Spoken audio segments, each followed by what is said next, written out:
Side खबरों के लिए सब्सक्राइब करें फ्लेम मीडिया और उसके बाद बेल आइकन को प्रेस करें ताकि सबसे पहले आपको मिले एक्सक्लूसिव खबरें।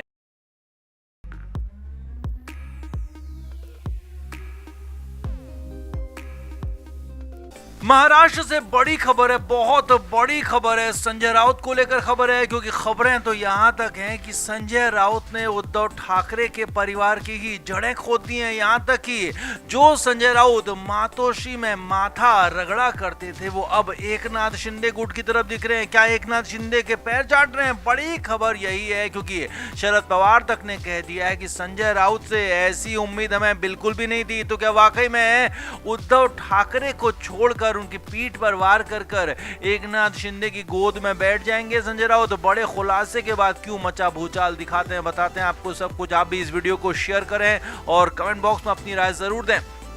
तो संजय राउत उद्धव ठाकरे के सबसे पुराने और बड़े करीबी माने जाते हैं। यहां तक आरोप लगाए जाते रहे हैं कि संजय राउत ने एक तरफा तरीके से उद्धव ठाकरे को अपने कब्जे में किया। यहां तक कि यूबीटी के एक प्रवक्ता किशोर तिवारी ने भी अभी हालिया आरोप लगाए हैं कि उद्धव ठाकरे के कुछ करीबी लोगों, उसमें संजय राउत भी शामिल हैं और सावंत भी शामिल हैं, तो उन्होंने मातोश्री में इतना पैसा दे दिया है कि मातोश्री को ही खरीद लिया। लेकिन अब अगर यहां पर उल्टी ही खबर आ जाए तो आप क्या कहेंगे? जी हाँ, अब संजय राउत एकनाथ शिंदे की तारीफ कर रहे हैं। जी हाँ, ये बड़ी खबर आ रही है। एकनाथ शिंदे के तरफ नजर आ रहे हैं संजय राउत और आरोप लगा रहे हैं शरद पवार पर। बड़ी खबर, संजय राउत ने जो बड़ा बयान दिया है उसके मुताबिक संजय राउत ने कहा है कि जब 2019 में उद्धव ठाकरे मुख्यमंत्री बने थे तो उद्धव ठाकरे मुख्यमंत्री बनना नहीं चाहते थे, वो एकनाथ शिंदे को मुख्यमंत्री बना रहे थे। जी हाँ, ये बड़ी खबर आपको बता रहे हैं। संजय राउत ने ये बात का दावा किया है।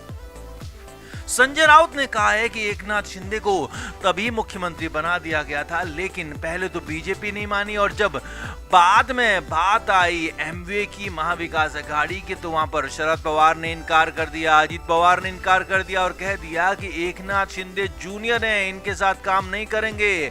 तो एकनाथ शिंदे काबिल हैं, काबिल थे, काबिल ही रहेंगे, संजय राउत ने कहा है और साफ साफ मान लिया है कि 2019 में उद्धव ठाकरे उन्हें मुख्यमंत्री बनाना चाहते थे। तो अब इस बात का क्या मतलब है? जी हाँ, यहाँ पर उद्धव ठाकरे की हमेशा तारीफ करने वाले संजय राउत इस बार एकनाथ शिंदे की तारीफ कर रहे हैं। साफ साफ कह रहे हैं कि एकनाथ शिंदे को उद्धव ठाकरे मुख्यमंत्री बनाना चाहते थे, लेकिन शरद पवार ने बनाना नहीं दिया, शरद पवार ने बनने नहीं दिया। अब यहाँ पर शरद पवार का भी बयान आया है।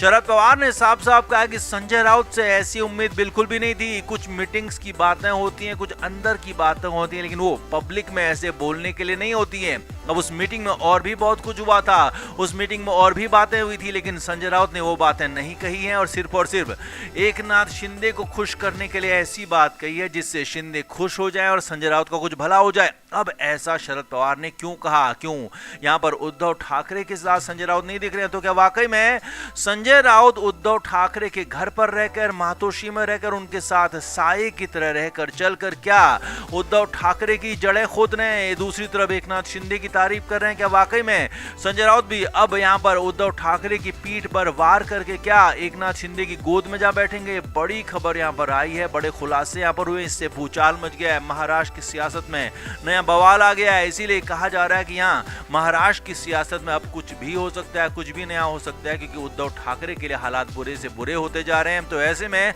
संजय राउत जो कि उनके बेहद करीबी हैं, वो भी अगर साथ छोड़ दें, हाथ छोड़ दें, तो बहुत बड़ी बात नहीं होगी।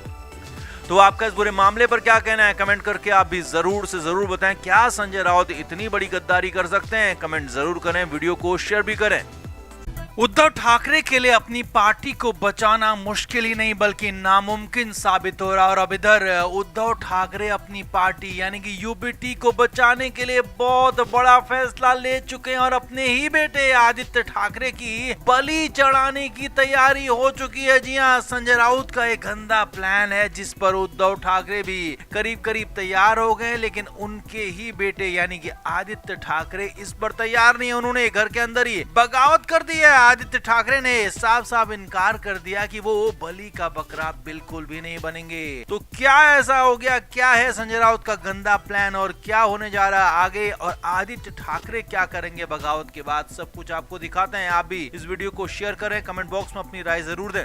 तो उद्धव ठाकरे को कैसे भी अब अपनी पार्टी बचानी है। उनके नेता, पदाधिकारी, कार्यकर्ता लगातार पार्टी छोड़कर जा रहे हैं। हालांकि विधायक और सांसद अभी तक बचे हुए हैं। वो इसलिए नहीं कि विधायक और सांसद अभी कहीं जाना नहीं चाहते हैं, बल्कि नियमों ने बांध रखा है, क्योंकि दल बदल विरोधी कानून और एक झटके में सभी जा सकते हैं, लेकिन एक एक कर सांसद और विधायक जा नहीं सकते हैं। लेकिन हाँ, बगावती सुर सांसदों के भी दिख रहे हैं, विधायकों के भी दिख रहे हैं। लगातार विरोध पर विरोध हो रहा है। तो इस बीच अपनी पार्टी को बचाने के लिए अब उद्धव ठाकरे बैकफुट पर दिख रहे हैं। और संजय राउत ने जो उन्हें प्लान बताया है वो बेहद ही गंदा प्लान है उद्धव ठाकरे के लिए, क्योंकि उद्धव ठाकरे यहाँ पर अपने बेटे को ही खत्म कर देंगे, उनकी राजनीति खत्म कर देंगे, ऐसा ही माना जा रहा है। तो पूरा प्लान समझिए। असल में उद्धव ठाकरे की पार्टी की तरफ से अभी तक नेता विपक्ष के लिए अपनी पार्टी का विधानसभा में नेता अभी तक तय नहीं किया गया। यानी कि उद्धव ठाकरे की पार्टी जो कि विपक्ष में है, उनके ही सबसे ज्यादा विधायक हैं, तो तय है कि नेता विपक्ष भी उद्धव ठाकरे की ही पार्टी का होगा। हालांकि नियमों के मुताबिक उन्हें भी नहीं मिल सकता, क्योंकि 10% टोटल विधायकों में से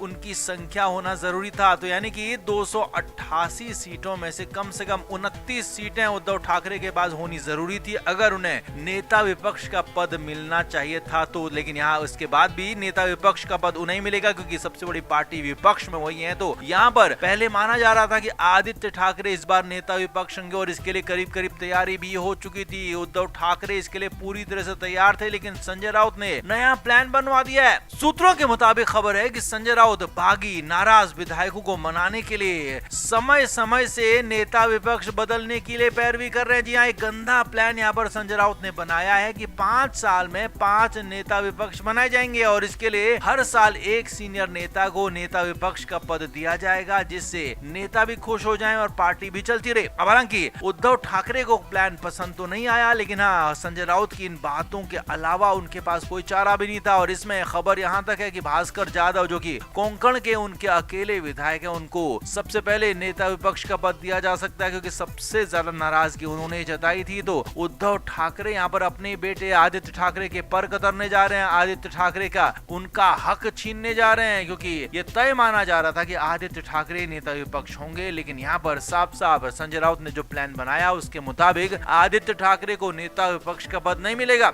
उसके बाद जैसे ही आदित्य ठाकरे को ये बात पता लगी, तो उन्होंने इस पर नाराजगी जताई। उद्धव ठाकरे से उन्होंने साफ साफ कहा कि जब आप मुख्यमंत्री बन सकते हैं, क्योंकि आप पार्टी के मुखिया हैं, तो जब आप वहां पर मौजूद नहीं है तो मैं ही वहां पर मौजूद हूं, तो मैं ही पार्टी का मुखिया रहूंगा और मैं ही नेता विपक्ष का रहूंगा। लेकिन संजय राउत थे कि माने नहीं, और संजय राउत ने एक तरह से पूरी तरह से उद्धव ठाकरे को अपने वश में कर रखा। और सूत्रों के मुताबिक आदित्य ठाकरे के विरोध को उद्धव ठाकरे ने मानने से इनकार कर दिया, और साफ साफ कह दिया कि जो पार्टी के लिए बेहतर होगा वही करेंगे, तुम अभी मेरे लिए फिलहाल मायने नहीं रखते। जी हाँ, सूत्रों के मुताबिक यही खबर है। अब जो भी हो, आदित्य ठाकरे ने यहाँ पर बगावत कर दिया। बगावत में क्या वो कुछ और बड़ा फैसला लेंगे? क्या आदित्य ठाकरे अपने ही पिता को छोड़ देंगे? ये भी बड़े सवाल पैदा हो रहे हैं, बड़े सवाल खड़े हो रहे हैं। लेकिन हाँ, संजय राउत के प्लान में वो फंस कर रह गए। अब देखना होगा कि आगे क्या होता है, क्योंकि 20 फरवरी को विधायकों की मीटिंग होनी है, उसमें बड़ा फैसला हो सकता है। तो आप क्या मानते हैं? आप भी कमेंट बॉक्स में अपनी राय जरूर दें, वीडियो को शेयर भी करें।